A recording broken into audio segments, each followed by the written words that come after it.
Hey everyone, welcome back to the Wrestling Prep Podcast. We're here with head coach Carolyn Wester, and with us today is JJ Howland. JJ, it's great to meet you. I feel like, as most others in the wrestling world, I've spent hours with you on Instagram and in 1 minute intervals. As your videos are all over my feed, along with all of the other wrestling stuff. But great to meet you, and we're excited to have a conversation today. Oh, thank you so much. I'm trying to get them down to like 12 to 15 seconds. I know 60 seconds is a long time. And I so think I they're know great. that you and Carolyn had a chance to share a clinic it was it back in February? This was in Vegas, right? Was that the first time that you had met Carolyn, April, or Vegas. April? Okay. April, Yeah. yeah. Was that the So first time you had met her, or become aware? When did you become aware of her and her work? And was that the first time you all had met in person? And tell us about that experience first. yeah, so when I started like doing the whole like social media content posting stuff, like obviously I started seeing stuff in the wrestling community because I was obviously posting wrestling, so that's what everything was getting sent to me. Mhm. And so I had seen her stuff, and I'm a very big like positional person, leverage, trying to use, the least amount of energy possible to accomplish the goal. And I started seeing her stuff, and I just kept watching it over and over. And I would see it all the time. And I was never in a position or a place where we were in the same place at the same time. And then the guy that runs the Vegas catch, whatever it was, um, calls me up and he says the list of names that are on there. And I was like, I was already going to say yes because my brother lives in Vegas, so it was like a extra bonus. I get to go see family. And then Yeah. he was like, "Yeah, Carolyn Wester is going to be right after you." I'm like, "Yes, I'll be there." Like I had never gotten a chance to be in a room, and I'm one of those people that I can see stuff. Like I'm very visual, so I can watch something and I can implement it into what I'm doing like very efficiently. And I always seek out knowledge.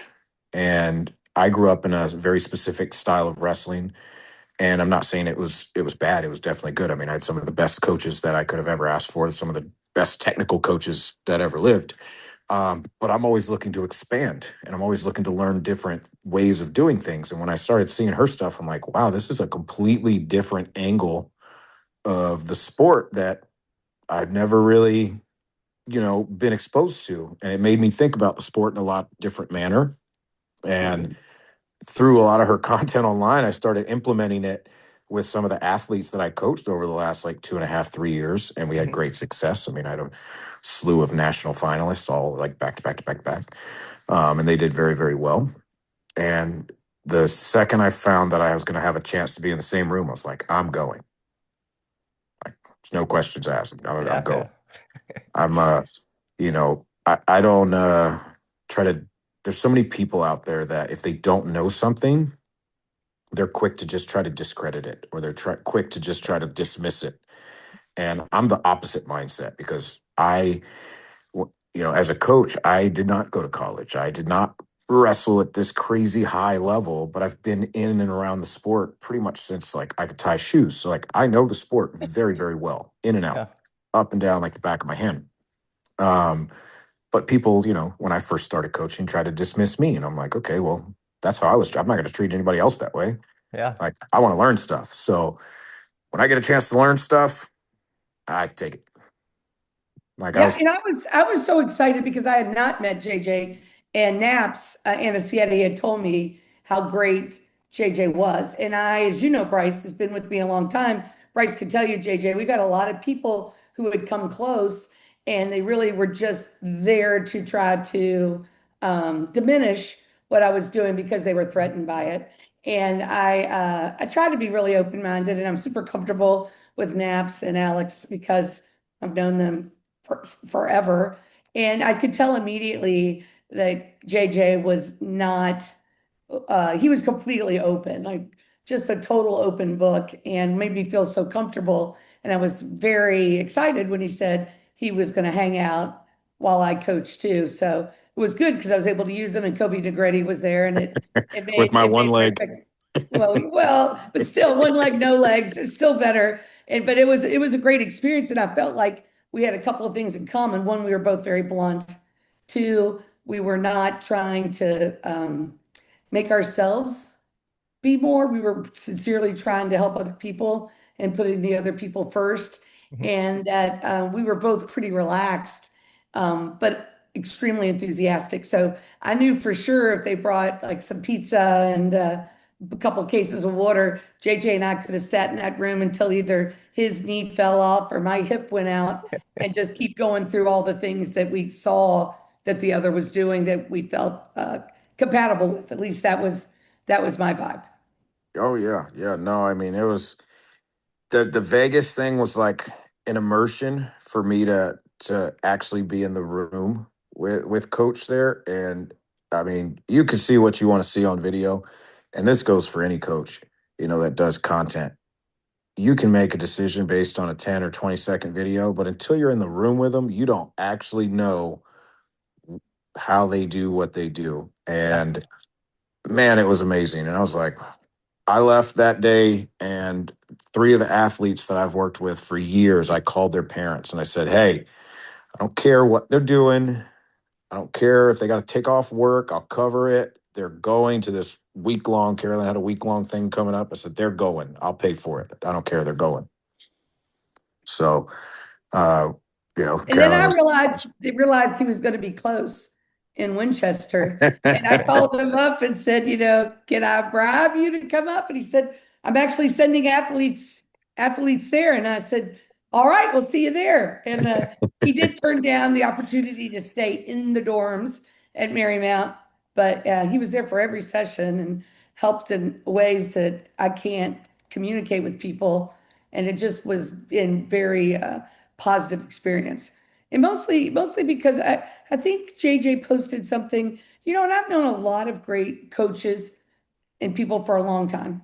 And many people are super vocal about me. Henry Cejudo is one. Javier Mendez is one. They are very vocal about what I do. And JJ, I don't know, someone sent it to me and he posted something in a story like anyone can teach a high C, Oh yeah, but anyone can teach a freaking single leg. yes, but this is something that everybody should learn or something along those lines. And I've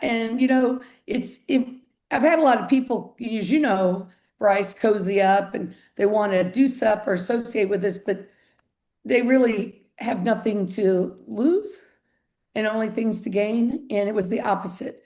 JJ is so well known, so popular.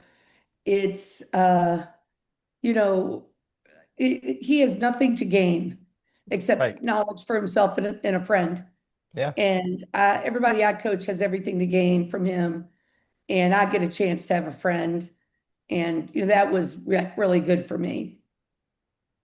Yeah, Yeah, it seems like being in a group of people with that mindset too. It's just like, well, let's all figure out what we can learn from one another instead of making it a contest as to who knows more and who more people have, who has more followers and who yeah, but let's all just get together and figure out who take the best of what everybody does and combine it into something even better. Yeah, for me, it's always about the athlete. I don't care, like, any athlete that I've coached personally for any length of time will tell you I don't want to take any credit for their development. I take zero. And my one that's been with me the longest, Vera, she's always trying to give me credit, and I'm like, no, I don't want it. Like, I don't want any. It's the kids. It's their journey. It's not Yeah. my. I had my journey years ago. It went how it went and whatever. But for me, it's how can I best help the kid? And every coach is going to have a different skill set. And Coach Carolyn has a skill set that I do not know that is very beneficial for these young athletes. So if I don't know it, I'm going to send my athletes where they can get it. Yeah. And I so many. appreciate that. I think JJ, the big thing you're saying there that I care about is you recognize you're in the stack of someone's wrestling career, but your part of the stack doesn't have to be amplified or No, highlighted. And it's no, I'm just a small crazy. piece of the journey. Of course, we all are. And in your maybe some of the 200 plus people that were there this past week when you were with us, maybe one of those people have been coming for 7 years, but they heard something from you in 3 minutes that they're going to remember the rest of their career. And that's going to be a highlight for them. And there may be something, I said to Vera or somebody else that's going to resonate, Firefly, she's adorable, is going to resonate with, You're a good kid, ain't resonate. you? Good kids, Like good kids. you just don't know, and you can't look to be amplifying that. I just have been amazed. We just come off the U15, now U17, and all these international trips.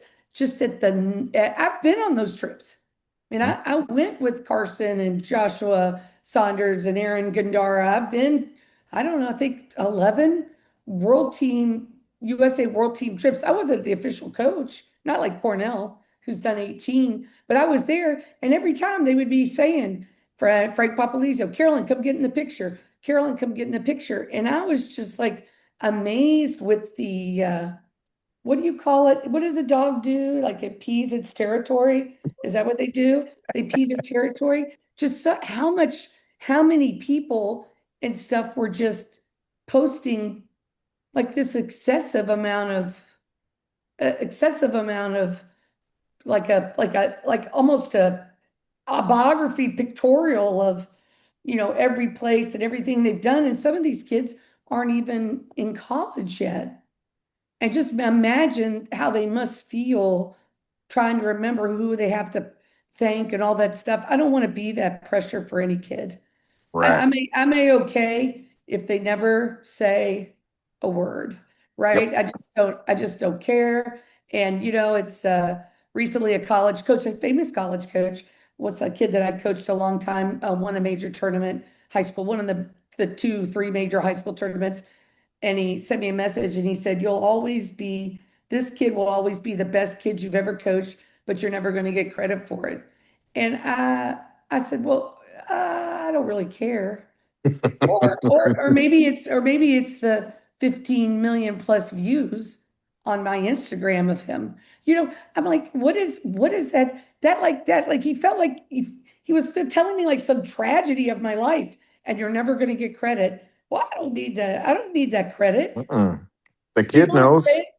knows. I'm like, what? And he's a major coach. I'm like, I hope this poor man hasn't been spending his entire adult life worried about whether or not he's getting credit, because it's just such a shallow, narrow. So many of these kids are under so much pressure to make the adult coach, the person over 18 years of age, feel good about themselves. They've been taught that they're responsible for that person's happiness and you have to edify them. Or And the parent. I find, or the parent, and I find that shameful. Oh yeah. I mean, shoot. I had to. I already told you I had to put a parent in their place today. First time I've ever had to do that, and I wasn't having it. Um, you know, it's the kid's journey. It's the athlete's journey. It's not the parents. It's not the coach. The coach plays a role, right? The coach can help guide them, but the kid didn't win whatever they win because of coach. They didn't win because of parent. They won because they did the right things on their own. They took the time. They did what they were supposed to. They trained right. They ate right. They slept right. They did all the things, and you can't force that, because if you No. force that, you're going to just push somebody right out of the sport, which is why over 50% of first year wrestlers never make it to year two. Well, there's so much truth to that. And we've Yeah. we've seen that. Bryce and I've seen that year after year after year with people, and they're like, where did they go? And yeah, you can't force them. Well, so let me ask you this. What you've done a lot. So keep in mind, JJ, like when I did the first camp, the first wrestling prep camp, I had never been to a wrestling camp. So I just did what I thought it would be like. And of Yeah. course, Bryce could share his experience about what he thought when he first came. But I understand that my camps are a little bit different than other people's camps. What did you think? You and I haven't had a chance to talk much except go get some sushi, and we are talking about other things which you can discuss with everyone later. But what did you think? I thought it was amazing, the progression. There was one of the things that, especially in the military, is trial by fire. You just got to go through it. And instead of wasting probably countless hours of your time and everybody else's time of explaining, hey, your foot goes here, your leg goes here, you just, no, no, no, we're just going to do it. Follow the leader, do what they do, and we're going to make corrections as we go with just the quick, easy cues, which I loved. I mean, and then you watch the kids from minute one when they started doing it without any instructions, just go. And then you watch them by the end of the week, and you're like, holy crap, like that kid couldn't even walk straight. Now he's doing backflips.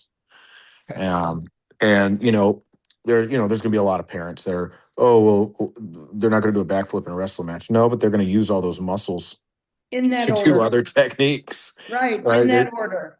So, is it I told, Vera ahead of time, I said, hey, this isn't necessarily like a technique camp. So like, cause she was feeling really nervous cause she hadn't been on the mat that much. She took a gap year and she took some time off. And I said, hey, it's not really going to be like a technique camp. It's going to be more of like you learning how to do what you need to do for your technique. And I mean, not just her, but all the other athletes, you just watch them from day one to the end of the week. And it's just like the difference is like night and day. Like a lot of those kids couldn't even stand up straight or walk in a line. And then at the end of the week, they're able to shoot 15, 20 feet, spring backwards, which is going to translate to all their actual techniques. And, I actually tried to show the wide leg today at the camp I'm doing up here in Ohio, and it went okay.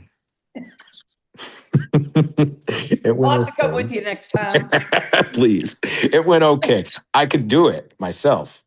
But I think the way that you put it all together for those kids, and I mean, shoot, adults too, there was adults there.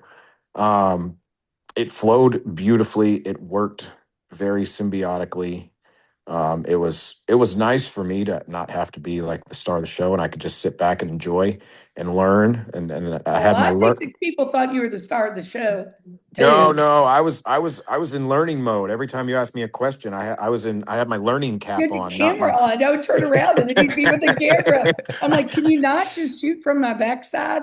Turn around. I mean, it's not going to go. I'm not going to I post those. know, I'm I'm, just I'm being trying to, funny. I'm trying to keep, I'm trying to learn. And I had my learning cap on, and you would ask me a question, and I had to like, wait, what? Oh, so I was like, I'm one track mind. So when my brain's in learn mode, I'm like locked in. And no, it was great. I thought it was amazing to watch the whole. I mean, and now that I can step back and just look at the whole week as a whole, um, very very well done. Um, I don't think I could say enough good things about it. Well, that makes me happy. Like We like I said on that post, and anybody can come and teach a single leg. Like, a lot of times I do these clinics, and I'll come with a list of stuff that I really want to show, and then I'll get places, and I'll put them through like a couple basic drills. And these kids, a lot of these kids can't even do a single leg. They can't defend a shot. They can't stay a stance. And so I scrap my list of awesome stuff that I really want to teach, and I end up teaching a single leg or a high crotch or a snap down to go all the basic stuff, which you need, right? You need at the high levels. It's the single legs number one takedown in all wrestling. But, anybody can do that, right? Like, I don't want to fly across the world to teach a single leg. Right. Well, it's so interesting. I think you and I talked about it briefly, and I've been seeing it on social media this week, is when Jason Welch was in eighth or ninth grade and he was coming on the scene. He was a kid, I don't know. I mean, I know who Bryce knows who he is. I think you do, Yep. JJ. He's a two-time NCAA finalist, four-time California finalist, three-time California state champ, Walsh Jesuit, OW. Only lost to Mike Poeta at Midlands. He was one of the first kids ever as a junior, as any age, to go wrestle in a college tournament. So When the as Jake, Midlands was actually the Midlands. when the Midlands was Yeah. actually, I'm talking like Yeah. 2009 or 10, or some eight, somewhere around there, seven. So Jay was on his way up, and the coach that was also there, CC Fisher, who you may know from North Carolina, Jay and him and I and his dad got on a peaking schedule. So if we were going to be going to Super 32 or Walsh Jesuit, that training began 6 or 8 weeks prior with a systemized list of what pieces of technique we thought were going to be germane Where could we go get the best competition for that? Maybe once or twice a week in a practice room where that was the only thing we were going to learn there. How many times were we going to practice? When was he going to start his, conditioning running? We were going to stop all of that the Sunday before. He'd already be close to being on weight. And we had like a very controlled approach to the tournament where he was fresh and crisp. And now there's this big emphasis on Super 32, Fargo intensive 6 days before camp. Like, what is it? If your kid does not have the technique to win Super 32 on the Friday, 7 days prior to weigh in, They're going 0-2. they're not going to get it. And now there's like this mad rush and all these people. It's crazy to me, the number of the Super 32 intensive. I've seen one, two, three, and one of them they're charging $1,000. And Was it like 2 or 3 days? yeah, like 2 or 3 days prior to whatever parents spending, flying the whole family to Greensboro. You know what I'm saying? Like I've Wonderful never vacation, by the way. I've never seen any of it, anything like it before. How this generation of high school parents and below have bought into this sort of frenetic, you have to check these boxes, but the kids are not retaining. And you and So, I were making them try to retain at camp. Yeah, go ahead. I cut you off. oh, no, no, no. So when I was away from the sport for a very long time, and when I grew up in the sport, if we had a big tournament, we would train just like you said, like periodization, and we would work up to the tournament. And if we needed something extra, like if there was something we were struggling with, you know what we did? We called coach and said, "Hey, I feel like I really need to work on this. Can we go up to the room and work on it?" And we did that. And we did that every day or however many days a week until, we felt confident in whatever that was. There wasn't like the training centers and all this stuff. That wasn't a thing. You had like your wrestling clubs that were Right. mostly There out were of the no schools. RTCs. Yeah, there was none of that. There was, you grew up in whatever wrestling club, whatever high school that you were going to wrestle for, and you were in that club system throughout. Well, I came back to the sport and there's, these little training centers and these little gyms and, you know, these wrestling clubs are businesses now. And lo and behold, every tournament, not even just like Super 32, but almost every tournament, there's a prep camp. There's a what else is it? There's just like a The weekend. road to the freak show. I saw somebody Yeah. post the Wait, road to the freak show. I'm like, what? isn't that the tournament for like those that aren't good enough to go to Super 32? That is correct. Oh, And okay. it It's like the always has same been. weekend, right? It's a couple of weeks before, usually in Las Vegas. A, Yeah. a guy named Ernie Siachi who ran SC Way started it. I was at the very first one years and years ago, and then they sold it to one of those bigger systems, the bigger tournament systems. I don't know which one. And then Yeah, it just became diminished. I mean, I think a lot of people go because it's close on the West Coast. It's easier travel for probably them. probably cheaper. Right. And I get all that, right? But none of these things are very few colleges are going to ask how you did at the freak show or how you No, did they at don't care. Reno Worlds. As They a don't high care. schooler, they don't care about any of it, any age. No, there's like Walsh Jesuit, four or five tournaments. Okay, so I guess if you include folk style, which I usually don't, but if you include folk style, maybe there's a few more tournaments. There's Iron Man, there's Beast of the East. You Doc B, have Doc B. You have Powerade. yep, Powerade. You have the U.S. Open. You have the World Team Trials. You have for the girls. You have the Girls Showcase. You have Super 32, and honestly, that's really about it. I might be in the minority here. I do not think Fargo is that great of a tournament. Well, I feel the same way too, because I think a lot of the kids are kind of I think they're coerced. A lot of people are coerced to going and being told they need to spend this money, and it's really a means for adults to go and maybe have their athletes go for free Well, and that cover I the mean, cost. to be honest, if you look at the brackets, right? You have these brackets that are massive brackets, like 150, 200 kids, or however many are in the brackets. But out of like all those kids, 90% of them don't belong in a national tournament. Well, that's correct. And it's so interesting. So Jason Welch, we went to Jason Welch and Nico Trigus and Jason Welch, where Nico was a year ahead, and I don't know how many times he won Fargo, maybe 10. I don't know, it's too many, but he really like won all the time, never cut a pound, just winded his weight. And Jason went once and he hated it. He got stuck in the elevator and there was no air conditioning and there were no pretty girls or whatever, Jason's thing was, and we never went back. He never cared. Luke Leichendahl never went to Fargo, not once. Yeah, I mean, so on the girls' side, if you are a girl, young lady wrestler, and you're coming up, and I coach a lot more girls than I do boys. If you're a young lady wrestler and you're not wrestling at the Super 32 or the U.S. Open Showcase or World Team Trials, nothing you do is going to matter. There was a 4-time state champion in Georgia who got 0 college offers because they didn't wrestle freestyle. Like folk style, those tournaments for the girls don't really matter. You could be if you're not And doing nobody cares. freestyle. Yeah, nobody. I mean, you're never going to wrestle it again. You're going to wrestle folk style for 2 or 3 months a year for 4 years. So you're going to wrestle at a total of actually 1 year in your wrestling career. But if you go overseas at any point during your high school years, you're not going to wrestle it. But on the boys' side, like same thing. Like the tournaments that matter. And I might be in the minority.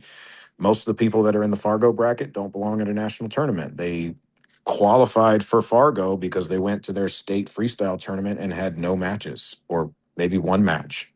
And Yep. I'm a Fargo qualifier. I get to go to Fargo. So you get to basically you're making your parents feel cool because their son or daughter is a Fargo qualifier. Now you're going to spend what, like $2,000 or $3,000 for your kid to go 0-2 and get a wonderful vacation in Fargo, North Dakota in July. In unair conditioned dorms and over air conditioned facilities with really poor quality food I and mean, services in if the area. if you want your kid to go 0-2 at a big tournament, just save the money, send them to Estonia in March, and send them to the Talon where they're going to wrestle 40 other countries. And then they get to train with them at least after they get their butt whooped. And then they get an experience out of it and they get to learn from the people that just whooped their butt.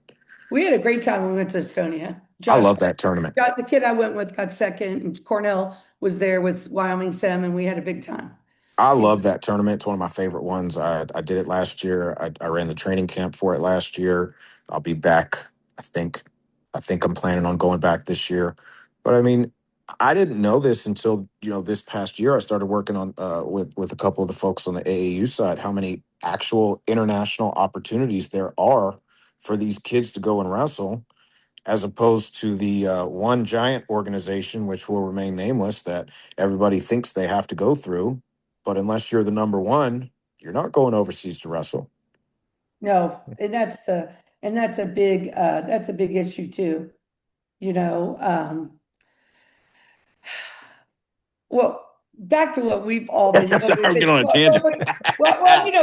it's an important tangent because, it's just, people feel like there's only one path and then they get in a group of people together and it's really narrow. So, I don't know who you feel this way about. I'm starting to feel this way about you, but I definitely feel if I'm with Javier Mendez and like I'll be up there this week with Habib and Islam and those guys and Nick Catones. I've already been up there. As Oh, Usman looked good last night, by the he way. looked great, didn't he? Did you did All you what, minute and a half of it? well, did you notice that he moved 7 to 11 times every I time he was went counting. forward? I was Yes, counting. yes. And they were talking about his increased forward pressure. I just I was wanted to counting his say, steps. yes, I just wanted to say, bravo, bravo, Usman. I had a couple buddies of mine, and I said, "Hey, watch his footwork." And they're like, "What?" I said, "Watch his footwork. He's going to change on 7, on 4, 5, and 7. He's going to change." I said, "Count his steps." And sure enough, did it. And I mean, all minute and a half of the fight or whatever it was. Sorry, I didn't mean to. It didn't last too long. But And anyway, that's no shade to King Colgan. I like King Colgan. If he sees this, I'm a big fan. I like you Yeah, too. I've never, I mean, I think anybody who gets out there and fights, especially at that level, whether it's at PFL or A1 combat or wherever they are, you got to fight where you are. Oh And yeah. if No, that's where they're you are and you draw somebody who's exceptional that day, how it's like you take kids to a local tournament and they think they're going to win it, and then some, Fargo champ just is there getting knocking off the rest. And they're like, it's unfair. They're here and fair. I should have won this tournament. But hey, you never know. But what I was going yep. to say was when I'm with them, like the chatter of everybody else in the world in my sport that I coach in is irrelevant because I really am with the very best and Mhm. I'm part of the very best. And never once are we talking about sort of the crabs circling the top of the bucket, pulling each other in, which is what I feel a lot of parents get involved in and coaches get involved in. They're all pulling and tugging, and instead of like all those guys, all those faces that were down at the Pan Am, the U15 thing, they could have all just gotten together and said, "Man, why don't we just do a post together?" of all of us, one picture and one video of us helping this one kid. Why don't we just do it all together and show how many of these kids really are dependent on a lot of people to be successful? That Yeah. would have been a much more beautiful thing than feeling the need to pull each other in. And whether that's their intent, I have no idea. I'm not familiar. I mean, I'm not I don't talk to these people every day, but that's what it appears like, that there's a lot of that kind of branding. I think it's people that a lot of times, and I'm not saying this to down anybody in individually, but I think a lot of it is their unfulfilled own egos.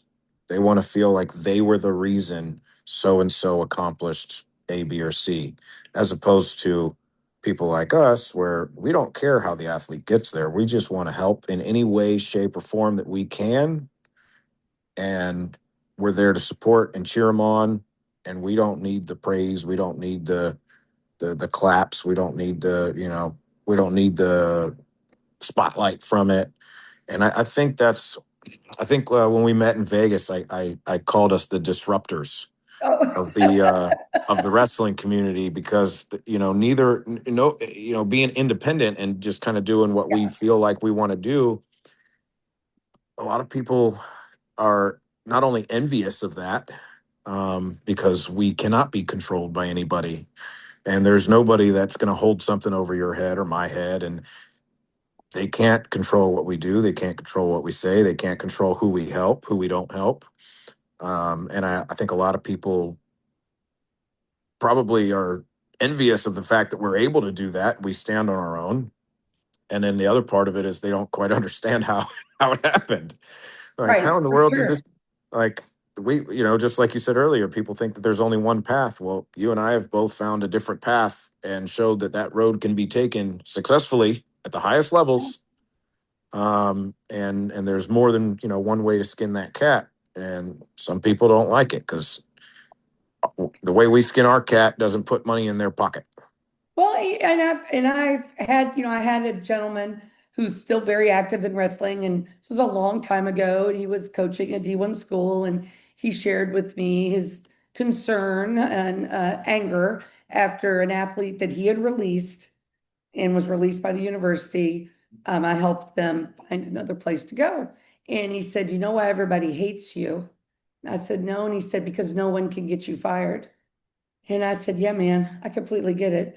42-year-old woman is not dependent on the money, never wrestled, has 800 kids this summer at camp." This was like, I don't know, 2010, 9, somewhere around there. And I make more money in a half a year in wrestling that most D1 coaches make in 3 years. I get it. It's got to be frustrating, but it's still true. Yeah. It's still And true.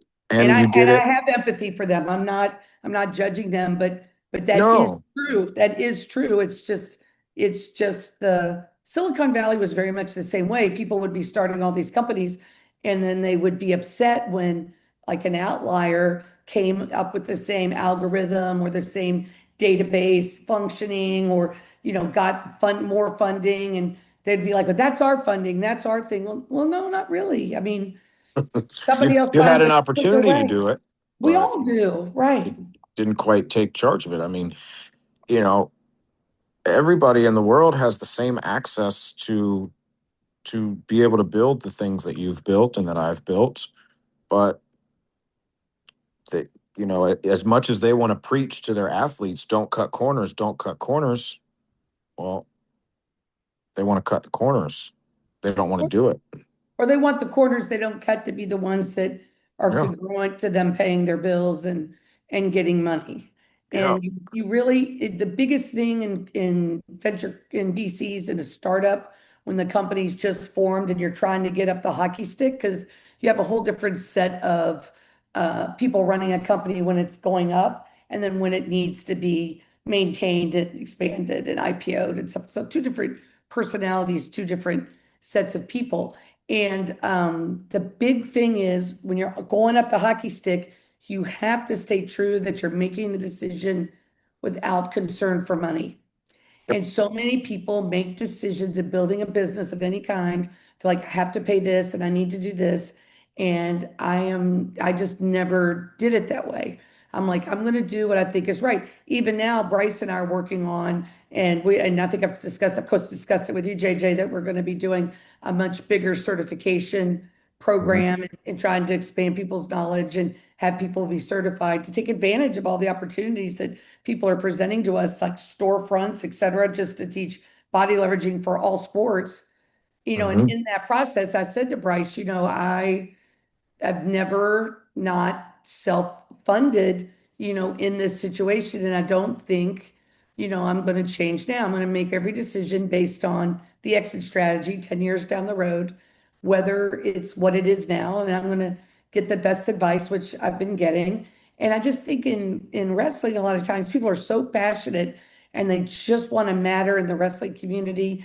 Um, Often I think, like you stated earlier, because something has slid in their own lives and they think this is going to make that better, make their marriage better, relationship with their children, maybe get a little bit of, relief on the nagging, or you spending all your time with other people. I mean, you and I know, right? You don't have children, so you understand, how hard it would be if you had a child. You got dogs and I you don't got even want dogs. to I leave treat them them. like my children. I love I dogs. My know dogs are my you don't even kids. want to leave them.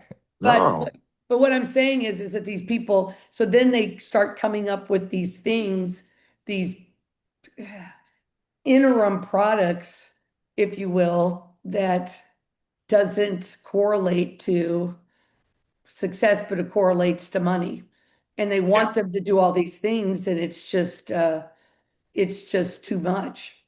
Yep. No, it's that's in the wrestling community, it kind of goes back to those prep clinics for all these tournaments you were talking about. Yeah. That's the shortcut. That's the okay. My gym, I owe 10 grand this month for my gym's rent. How can I extort it out of parents? Oh, you know what? We're gonna run a prep clinic for this tournament, knowing darn good and well that if the kid isn't there the week before the tournament, he or she ain't gonna be there. No matter, it doesn't matter what coach, what room. If you ain't got it by then, son, young lady, you ain't got it. All right, Like it's it's not just happening. it's It's just not happening. You're wasting it's your a long you're haul. wasting your money. Yeah. So with all of this being said, JJ, I think there were some things you wanted to talk about today. You and I wanted to talk about. Do you want to talk about the future and synergy, or, Yeah. So I think you and I have more things alike than we have unalike. yeah. No. So I've been talking it over with my wife and my family and my dogs. I talk to my dogs. So you can call me weird if you want Fluff- to, but Fluffy they puppies. they give me the best advice. But so I got this next year coming up is going to be the last year that I do as all this crazy traveling. So um, like this year I did, I think when it's all said and done, I think it'll be 124 cities. Nope, 125 because somebody just booked me in Texas for November. 125 cities and like 14 countries.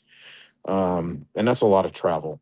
Oh yeah. So this next year, I'm slowing it down a little bit, but that's going to be the last year that I do these travel clinics. And instead, starting this year, some of the dates that I'm not filling with these travel clinics, I'm going to be doing a lot of joint, larger scale events, a lot of them with you and some other coaches.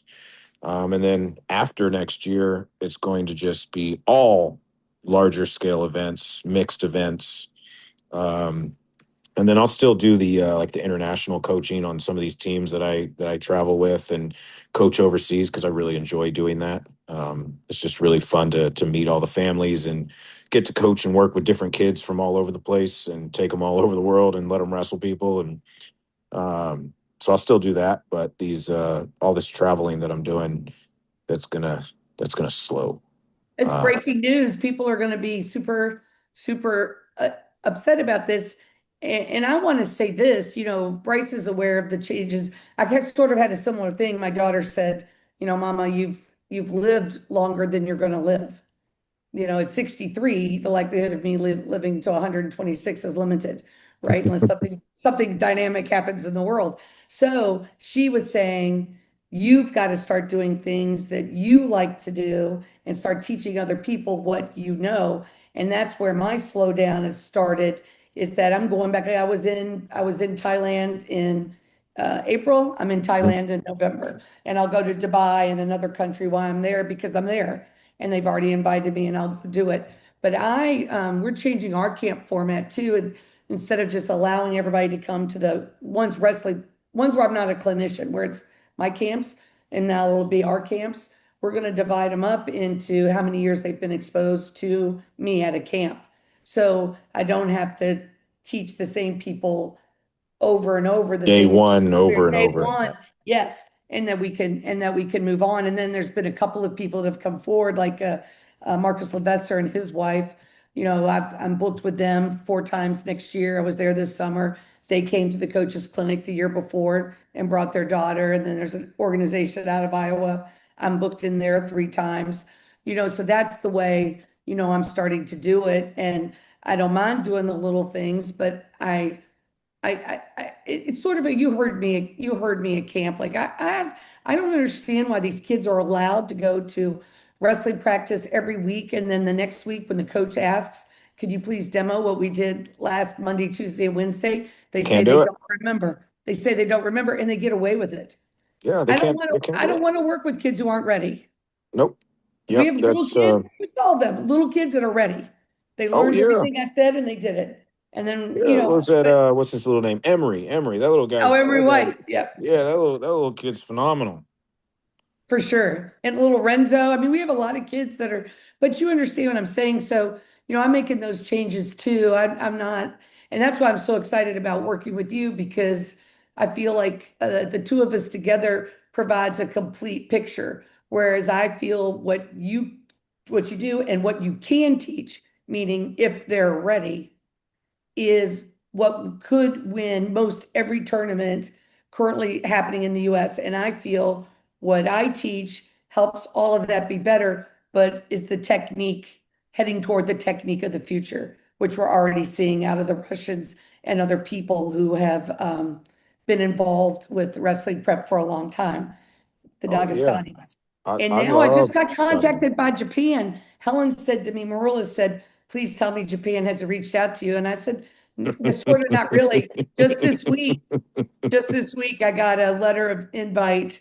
Could we start using your system in, what we're doing? And I haven't responded to him yet. I haven't even told Bryce, but I'll certainly have a conversation with Helen and Amit and other people that I've been involved with since, not Helen her whole life, but Amit since she was 7. How old was she when you met her, Bryce? She had to be like 7 or 8 years old. Yeah, it was early elementary school when she was running around in Yeah. the warehouse there And in San she'd Jose. already been coming for like 2 or 3 years. Yeah, But I Which am one? gonna Helen or Amit? I that didn't was meet neat. Helen Yeah. until later. Helen showed up at AKA and trained a couple of times, and then she started reaching out to me a little bit ago, and because Angel Cejudo Mm-hmm. is Team Her Carolyn coach. for Yeah. sure. Her coach. Yeah. Yeah, and he's like team, and he said, to Helen, and then I have worked with Helen a bit, and she's certainly conveyed that it was very beneficial for her in international competition. So, but I'm Oh going to yeah. talk to them because I'm not going to leap and go be, team Japan or anything, but they are interested. And so in the Chinese, Morgan Flaherty is the head strength and conditioning coach there. Bryce probably remembers him from 2013, 14, and 15. He feels the same way about the Chinese learning what we're doing. So I And feel like, there's so what I'm saying is when we're together, I'm sorry to mean to oh no, overrun, you're good. You're good. but I feel like that's a big, broad opportunity that's not going to come around. You can learn what you can learn. Okay. If you got your act going on, you can learn what JJ knows will win everything now. And I can help them be better at that. And then we can both, if they can get the body leveraging down, show them the derivations and the variations that can and are occurring and will continue to occur because I'm not the only person who sees this. Oh There's yeah. got to be other outliers, just like in the book, that are seeing it. And I think that's something of real value that I really want to be a part of, from the age of 63 plus for as long as I coach, because now I feel like I'm adding real value. And because you're little less than one half my age, be 36, 35. 38. 38. Well, okay. So, but there's still 20 something years, 25 years, right? 25. 25. 25 Yeah. years. So just say you capture 80% of what I see organically now, then the rest of your career you can use that and then use Pass your it on. own organic creation from it. The Yeah. And the that's true that's the nature of beauty math. of it.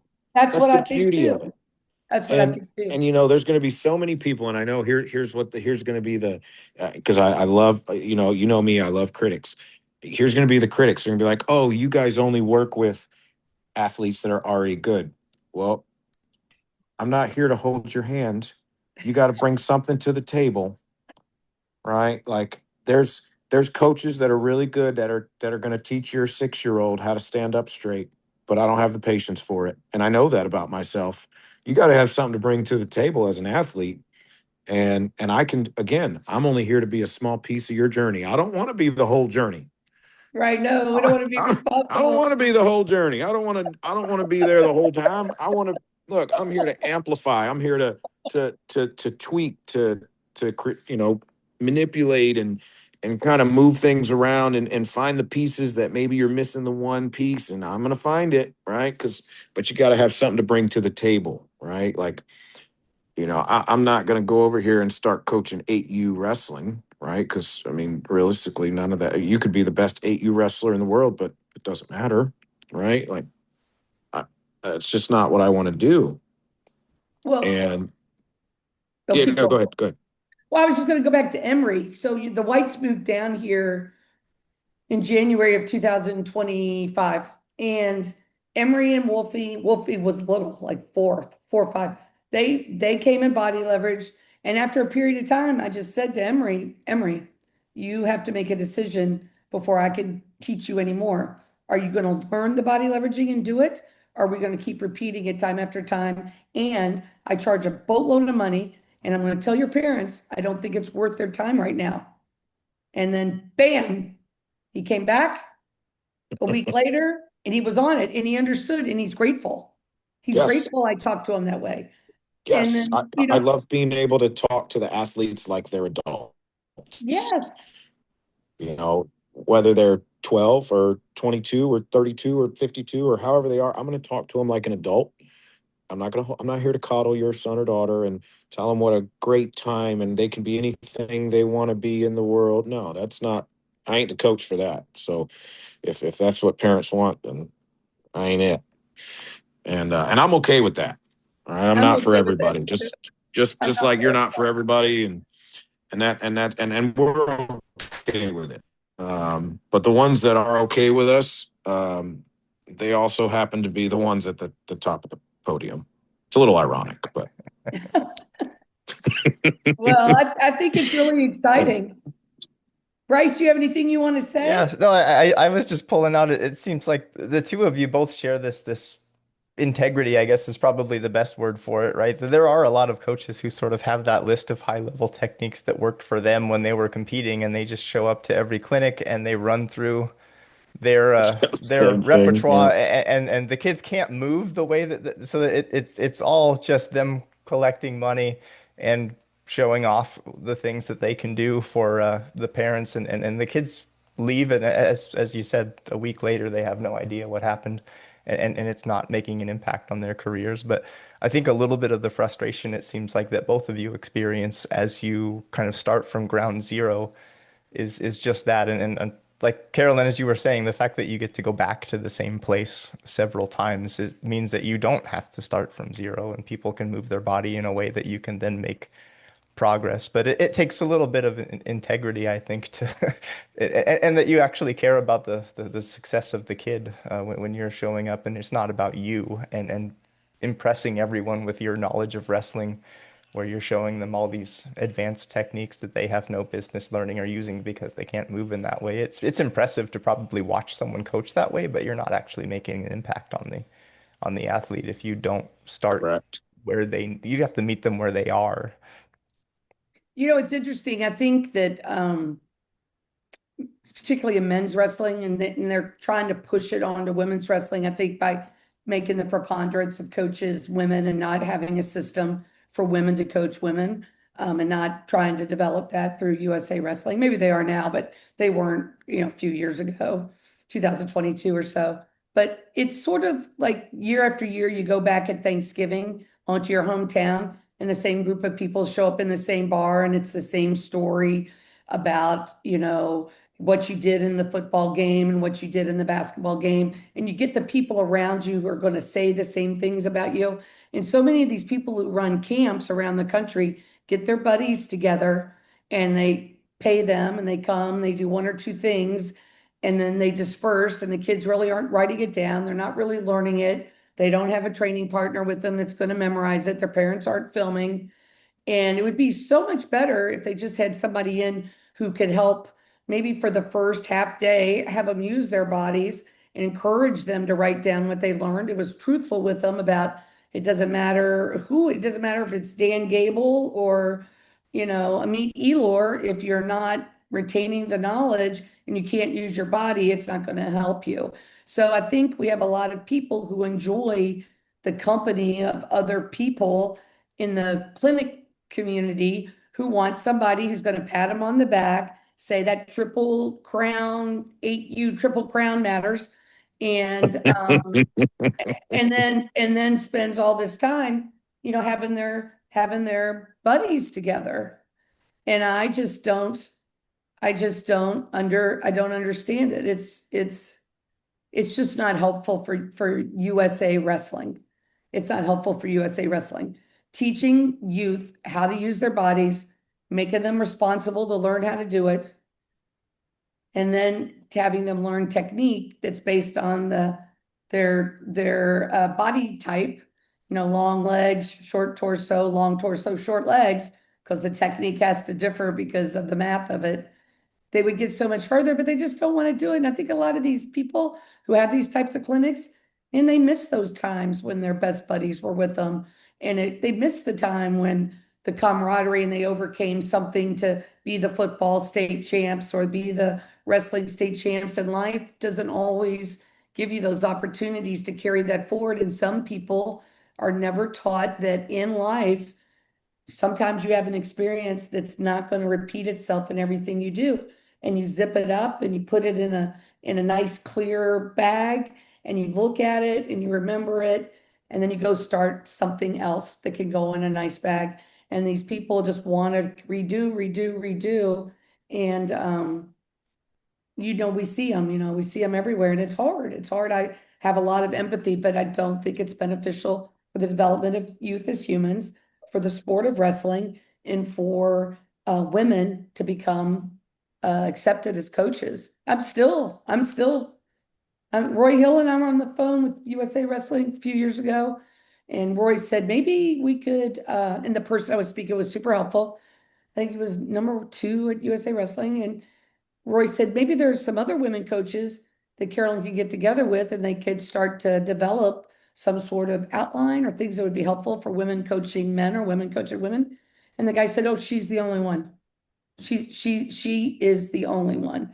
There's some people who coach like elementary school club teams, but she's the only one. And she's the only one who's persevered and travels with USA teams and does the things she does. And I'm the only woman coach in the UFC like that too. There's nobody else at my level in the UFC Yeah. that's a woman. And that's a shame. It's a shame. It's a shame. And I mean, we had that situation today, and I even asked after the situation ended. Tell I the even asked situation. the You kids. posted it. You posted it. Oh Tell the yeah, yeah. I mean, situation. I had a a parent come up to me now at the clinic I'm running. I'm out here in Ohio right now, and I had a parent come up to me after the morning session, and he comes up and he says, "Hey, I'm really concerned about this next session because I don't think my son can learn anything from the girls." Now, you know, anytime I have an opportunity to include whether it's a youth, not necessarily when I say youth, I mean high school, like a high school or college athlete, or even if they're on the senior level. If I'm in an area where I know an athlete that is at a super high level and they are available to come help, I have them come help because one, I put a little bit of money in their pocket, and two, being able to teach helps them learn just as much as them doing it. And so I'm very fortunate at this clinic I'm at right here because I didn't just get one, I got like 3 for 1. I got, I'm not even going to say their names. I don't want to know if they want me to put that public, but, I got two of the girls are sisters. One's won Fargo 3 times. One's, got a U20 and a U17 bronze medal or silver medal. One's, I think there's like 14 women's national titles and all American statuses between them, multiple Pan Am championships at U15, U17, U20, U15, U17. I mean, the list goes on and on. I mean, NCAA All American, high school national. I mean, I could go on for an hour on these 3 girls' credentials and accomplishments. And this fella came up to me after my session this morning, and when I have people that are helping me, I'll do a session. Then I'll trade off and I'll let the other person do a session, and we'll just go back and forth. And it's so the kids get different exposure to different styles of teaching. And this guy comes up and he says, "Hey, I don't think my son's going to learn anything from the girls." And, I take girls wrestling very seriously. For everybody who knows me, the first athlete I coached start to finish was Vera. And so for me, it's very personal when people say things like that because, after I got involved with the girls' side of wrestling, I noticed how much more technical they are, how much harder they work, and et cetera, et cetera. And so I looked at this gentleman and I said, hmm. I said, "Is your son an international medalist?" He said, "No." I said, "What about an All American?" "No." "Did he win a state title?" "No."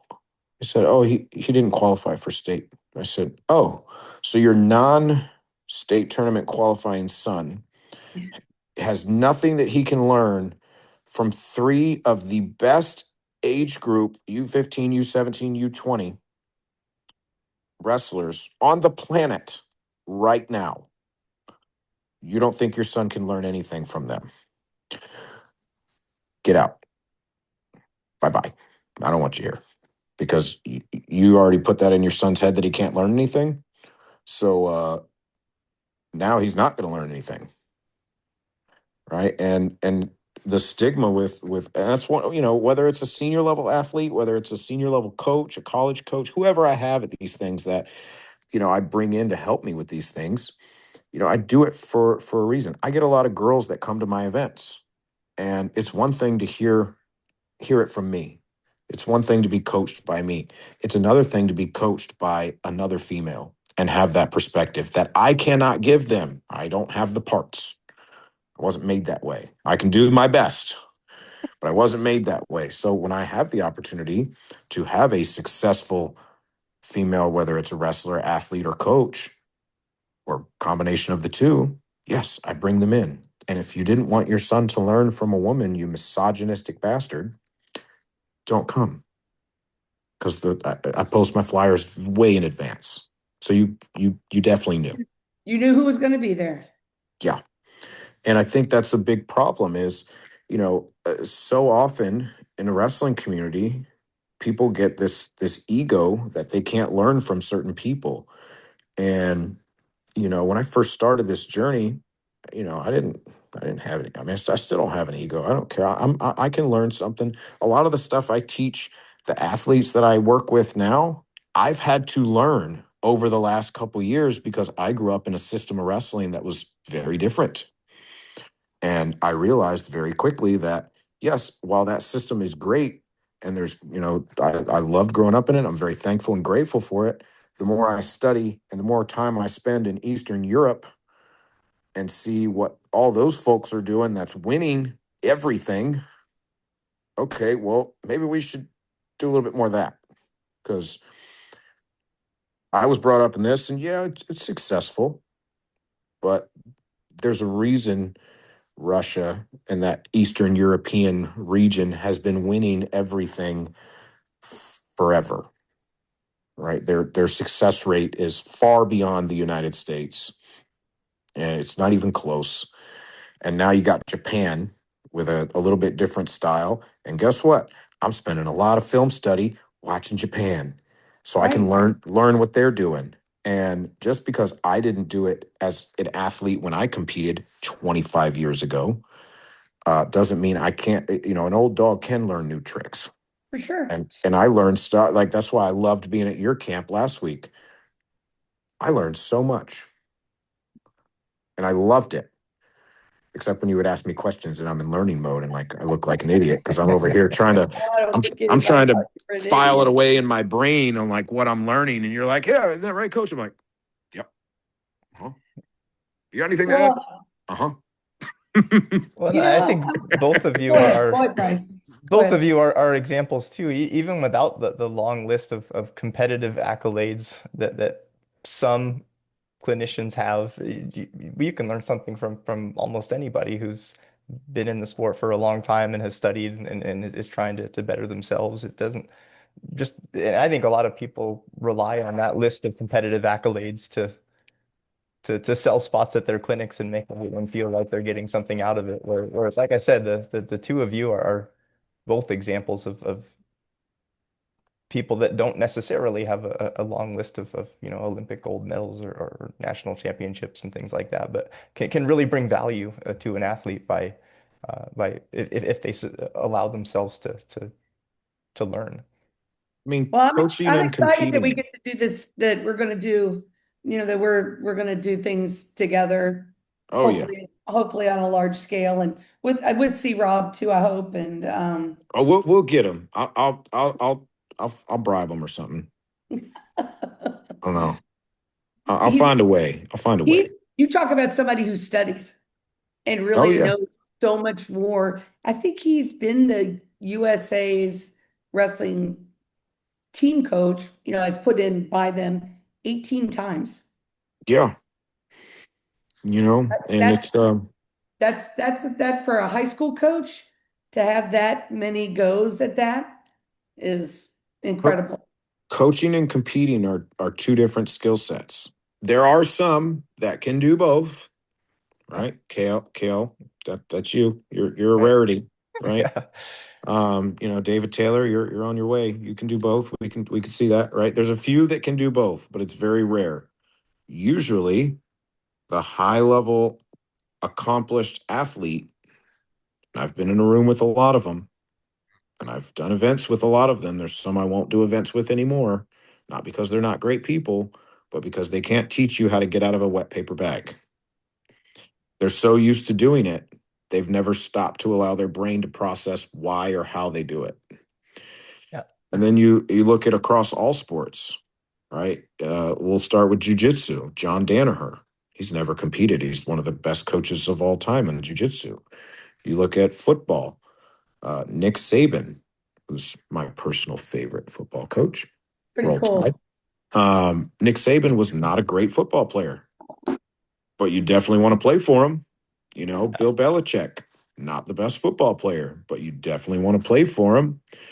If you're on the basketball court, you wouldn't want to play on a team with Phil Jackson, but you would definitely want to play for a team coached by Phil Jackson, right? So, yeah, they weren't the best athletes in their given sports, but it's two different skill sets. Yeah, And yeah, that's what I think people are finally starting in the wrestling community to understand, that it's not the gold medal that's on the shelf that doesn't make you automatically a good coach. That means you could do it. That's awesome. right. I'm so very happy for you. However, explain why and how you did it. And let's see if your IQ is above room temperature. Yeah. Well, that's That one it's might sting a little bit, but that's okay. know. It's not gonna be the last time somebody says something to them they don't like. That's the way it goes. Well, I just am so grateful that you and I ended up together in Las Vegas, and I'm excited for next year. I'll And have a new knee next year, so I can you'll have a new actually knee. do some leveraging. Good, and you have a really nice shirt on too, I see. I know I'm always brand aware. Brand aware. Always brand aware of what I'm doing. I am like the brand king when it comes to being in front of a camera. I know my place. You're ready to go. Bryce, you have anything else for us? No, it was a great conversation. It was great to meet you, JJ. I'm sure we'll do this again. Excited to watch the two of you work together and get to learn some things myself Yeah, as and the I two of think you get in people a that room. are, And I think people that are paying attention, are on this, I'm hoping that in the next 30 days we can start to have, stuff up and available and Some announcements coming. yeah, announcements and sounds good. locations and, Oh, there's looking there's a forward to lot it. that goes into having camps. I mean, JJ and Oh I yeah. both are often clinicians. We're Yeah, often clinicians, but when you do something and you're the host and the clinician, the amount of work and logistics and trying to figure out what works and where the airports are, and do you want to do an overnight camp or have people stay in hotels and all the insurances and all that insurance, like liability, all those things, not assurances, come into play. And it's a lot of work. Also. It takes a team of people, and yeah, I'm so fortunate on my end. Bryce does not get the credit he deserves, well, Drew Morgan plays a part in now Summer McQuillan, but it takes a group of people to do these things, and I know you know that already. So, we have all kinds of options, and I'm really excited about that, to have an opportunity for people to be able to sort of pick and choose, what kind of immersion they want, or the length of time, or how they want it to go, and that there are people who want JJ to be a clinician and he might be able to bring me, and vice versa. We'll have our own camps and we'll see what fits. My that wife sounds did great. text me earlier this evening with 30 to 40 acre properties. But the dog sanctuary, I mean, there will definitely be a dog sanctuary, and there will definitely be lots of animals. good. But maybe I, maybe she'll be nice enough to give me like a pole barn somewhere in the back corner. We can train on. just set up we a can wrestling we room, can have put a some mats in the facility. back corner All of right. the Well, 40 acres somewhere. I think you've seen online, I've got 10,000 square feet. Thank you to Ben's dad. That's very nice too, that Yeah. we're able to do small private things on 20, 30 kids of people. I think there's something to be said for offering stuff that's not public, but to people who've been repeat customers, Development. yeah, Development, yeah. development, and that they've retained the information regardless of age or success currently in the world, but their ability to learn and I just think there's a whole there's a big opportunity. You and I have both, in our own ways, carved a hole in the canvas, and we can go into the other side and fill it how we want and make it compatible with the people who need to stay or want to feel they need to stay on the other side, on this side, and I'm really excited. I think it's a great opportunity, and who you are as a person, what you've personally dealt with and overcome, how you're not uncomfortable talking about it, and how it's right out there out front is, while every person we coach may not have that same story, they're going to have a situation, right? Everybody's got a story. Everybody's got something to deal with. Yes, and Yeah. the tenacity and talking about it and bringing it to the forefront, I think is really, really beautiful about you. Real quick, what was that young man's name that was at your camp? He was one of the demonstrators. He was, I can't remember his name. He was like super buff. Ben? Yes. Ben What a Harders? Yeah. what a nice kid. I thought of him the other day, and he such a good kid. Yeah, If you He's yeah. if the you if you best. talk to him, just tell him I said I he's a great will. kid, and thank him for his help. He was very helpful last week. He's the best. Yes, I will see him this week. Probably more than he wants. His dad is the one who built the facility I use on this Oh, property. that's the same. But I thought Yeah. you meant Saunders. Or okay, got it. No, Nolan Saunders is not building anything anywhere. And that'll make C Rob. JJ thought Nolan is the one who built the facility here in Northern Virginia. C Rob is now rolling down, laughing wherever he is at this moment. Not Nolan, not Nolan. Ben's dad. Ben's dad. Hey, C Rob, if when you're listening to this, just know that I'm going to convince you to come on to this endeavor Yeah. somehow, some way. I'll bribe Yes. you somehow. Yeah. I don't know, like some. I You don't know. bribe, I'll threaten. Well, I know It's all like his, I good know cop, all his, bad where cop all there. his secret, like sugar pop cereal and all this other stuff is that he's addicted to. I know all of those things too. Hey, I'm a real big believer in carrot and stick.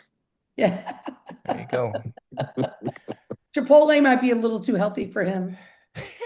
It's actually where I'm going right after this I because know you are. I I know didn't you get it are. earlier. The Chipotle that I went to earlier for lunch literally had a sign on the door that they did not have adequate staffing and they were only accepting mobile orders. And I was like, that's not going to work for me.